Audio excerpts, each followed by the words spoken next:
It's your national coast-to-coast weather forecast. I'm meteorologist Susie Martin. We're starting out in the eastern Pacific where a major hurricane has formed, Hurricane Willa. And this is a storm that we've been monitoring very carefully. It's just off the west central coast of Mexico.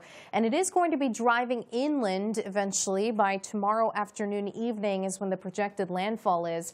Torrential rains associated with the Willa will be drenching parts of Mexico, a good 6 to 12 inches, if not more, with isolated amounts, maybe even up to 18 inches possible. And this is a look at the forecast track. So it's continuing to actually strengthen, we're thinking. Potentially, the National Hurricane Center is saying this may become a Category 5. A little bit of weakening before it makes landfall, though, tomorrow. But it is going to be hooking inland and eventually tracking through northern Mexico. And here's a look at some of the key points here. It is a major hurricane, strengthening even further, potentially up to a 5.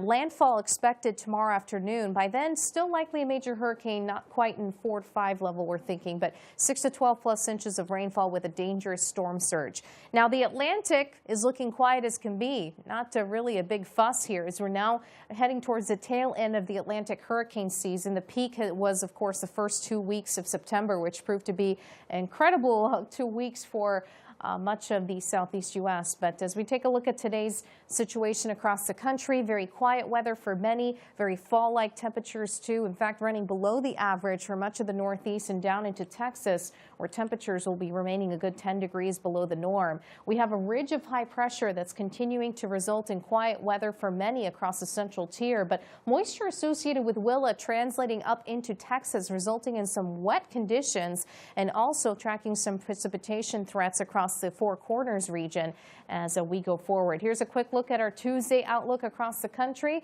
We're going to continue to keep you updated right here.